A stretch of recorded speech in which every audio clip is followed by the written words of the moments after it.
نحمده ونصلي على رسوله الكريم أما بعد فأعوذ بالله من الشيطان الرجيم بسم الله الرحمن الرحيم رب اشرح لي صدري ويسر لي أمري واحلل عقدة من لساني يفقه قولي আমরা এই জমিনে যে কাজই করি না কেন প্রত্যেকটা কাজের পিছনে উদ্দেশ্য থাকে। প্রত্যেকটা মানুষ যে কাজই করে সে কাজের পিছনে ছোট বড় যে কোনো উদ্দেশ্য থাকে। উদ্দেশ্য ছাড়া কোনো কাজই করে না। তাহলে আল্লাহ তাআলা যে আমাদেরকে এই জমিনে পাঠালেন, আল্লাহ তাআলা আমাদেরকে সৃষ্টি করলেন, এটার কি কোনো উদ্দেশ্য ছাড়া? উদ্দেশ্য ছাড়া না। আল্লাহ তাআলা সূরা সদের ২৭ নম্বর আয়াতে বলেন, وما خلقنا السماء والأرض وما بينهما باطلا আমি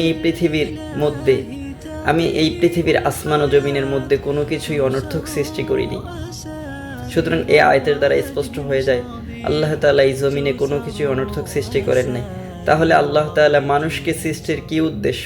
এর উত্তর আল্লাহ তাআলা সূরা জারিয়াতের ৫৬ নম্বর আয়াতে দিয়ে দিয়েছেন, وما خلقت الجن والإنس إلا ليعبدون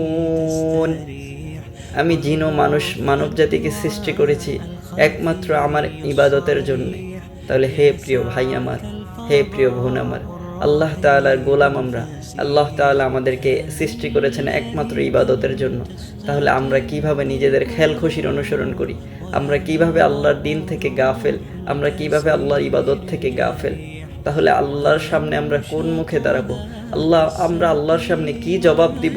একটাবার ভাবি না যে আমরা আল্লাহর সামনে কি জবাব দিব? আমাদের প্রতিটা মুহূর্তের প্রতিটা সেকেন্ডের হিসাব আল্লাহ সুবহানাহু তাআলার সামনে আমাদেরকে দিতে হবে। সেই দিন আমরা কি জবাব দিব? তাই প্রিয় ভাই, প্রিয় বোন, আল্লাহর পথে ফিরে আসুন, তওবা করুন, পিছনের সকল গুনাহ আল্লাহ তাআলা ক্ষমা করে দিবেন। আর যদি আমরা আমাদের খেয়াল খুশির অনুসরণ করি তাহলে মৃত্যুর পর আমাদের অবস্থা হবে খুব ভয়াবহ। এখন কথা আসে যে যদি আমরা আল্লাহ তাআলা আমাদেরকে শুধুমাত্র তেনার ইবাদত করার জন্য সৃষ্টি করেন তাহলে আমাদের রিজিকের কি অবস্থা হবে? আমাদের জীবনযাপন কিভাবে করব? আমরা কি সারাক্ষণ ইবাদতই করব? না। আল্লাহ তাআলা সূরা জুমার ১০ নম্বর আয়াতে বলেন যে তোমরা সালাত শেষ করে মাঠে বেরিয়ে পড়ো।